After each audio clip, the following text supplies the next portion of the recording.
Hello students. आज की video में हम GK board class 12th session November 2025 के लिए पॉलिटिकल साइंस के फाइनल पेपर को डिस्कस करेंगे। स्टूडेंट्स याद रहे, आपका पॉलिटिकल साइंस का पेपर बिल्कुल इसी पैटर्न में पूछा जाएगा। तो चलिए स्टार्ट करते हैं। सबसे पहले सेक्शन ए को देखें। सेक्शन ए में आपको 1 मार्क के 10 MCQs पूछे जाएंगे। फर्स्ट पार्ट है, when did the Soviet Union collapse. इसका सही आंसर ऑप्शन ए रहेगा 1991। सेकंड पार्ट है, the most severe conflict took place in the Balkan republics of, option C Yugoslavia. Third part है, when was the Indian parliament attacked. इसका सही answer option B रहेगा 2001। Who was the founder of Bharatiya Jana Sangh. इसका सही answer option C रहेगा Shyama Prasad Mukherjee. Fifth part है, who was the prominent leader of the syndicate. इनमें से जो सही आंसर है वो है option A K Kamaraj. Six part है, द स्लोगन गरीबी हटाओ was given by, option C Indira Gandhi. Indira Gandhi ने ये स्लोगन कब दिया था, इस डेट को भी आप याद रखना। Who is the chairman of NITI Aayog. इसका सही आंसर ऑप्शन ए रहेगा prime minister of India. Which alliance formed the government at the center in 1989? इसका सही आंसर ऑप्शन बी रहेगा national front. How many countries are members of SAARC. सही answer option B रहेगा 8। Bangladesh got independence in, option B is correct answer 1971। ठीक है, इसी के related Sri Lanka के बारे में भी पूछा जाता है कि Sri Lanka got independence in the year 1948। इसको भी आप अच्छे से याद रखना। उसके बाद अगर हम सेक्शन बी की बात करें तो सेक्शन बी में आपको very short answer type questions भी पूछे जाएंगे। ये क्वेश्चंस 2 मार्क्स के रहेंगे। इनको आपने इतना ज़्यादा लेंथी नहीं लिखना है, आपको 2 से 3 लाइन के बीच इनका आंसर लिखना है। Right 2 features of the European union, point out the purposes of UNO. Purposes मतलब जो यूएनओ के ऑब्जेक्टिव्स थे, एम्स थे, वो आपने लिखने हैं। ठीक है, explain the concept of human security. इसको भी आप अच्छे से तैयार करेंगे।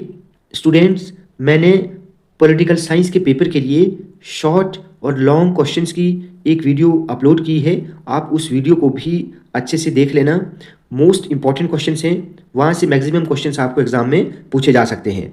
ठीक है, लेकिन स्टूडेंट्स याद रहे, आप उन क्वेश्चंस को अच्छे से फोकस करना। ठीक है, लेकिन साथ ही आप हो सके तो बाकी टॉपिक्स को भी अच्छे से रिवाइज करना, क्योंकि तभी जाकर आप 100% मार्क्स ले सकते हैं। नेगेटिव इम्पैक्ट ऑफ ग्लोबलाइजेशन, ये मोस्ट इंपॉर्टेंट है। Positive impact, negative impact, globalisation की डेफिनेशन, इनको आपने अच्छे से तैयार करना है। What do you mean by global village, most important है। What are the factors that determine nation building, ये भी इंपॉर्टेंट है। What is regionalism, write down the main causes of regionalism. ठीक है, मोस्ट इंपॉर्टेंट क्वेश्चन है। What are the significant achievements of Lal Bahadur Shastri, most important है। Name 4 regional parties of India. देखिए, regional parties जो किसी एक रीजन में ही इलेक्शन लड़ती हैं, जैसे आप अकाली दल लिख सकते हैं, अकाली दल। ठीक है, आप नेशनल कॉन्फ्रेंस जम्मू कश्मीर के लिख सकते हैं। ठीक है, तो ये रीजनल पार्टीज होती हैं।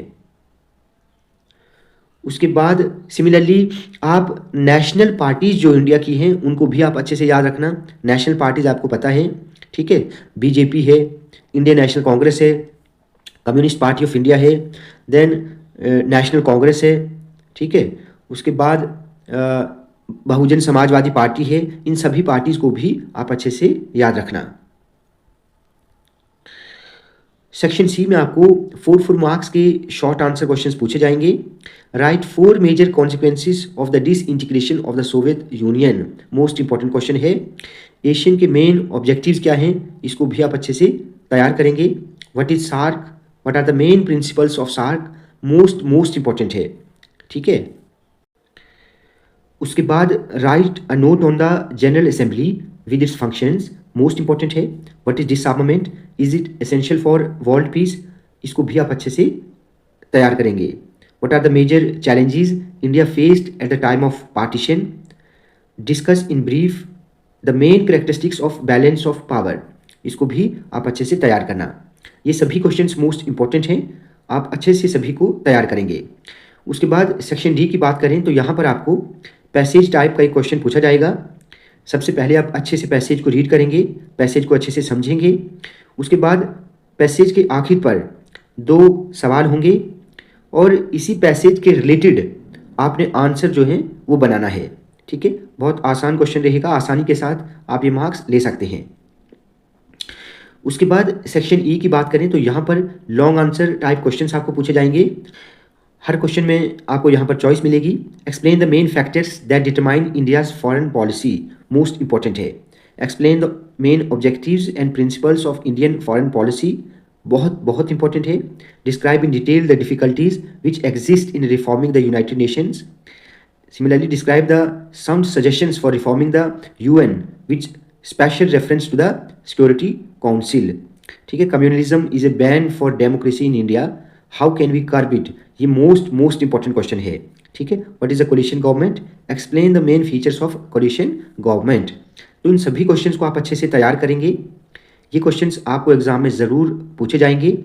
स्टूडेंट्स, आज की वीडियो आपको अच्छी लगी हो तो आप प्लीज़ इस वीडियो को ज़्यादा से ज़्यादा लाइक और शेयर करें और चैनल को सब्सक्राइब करना ना भूलें।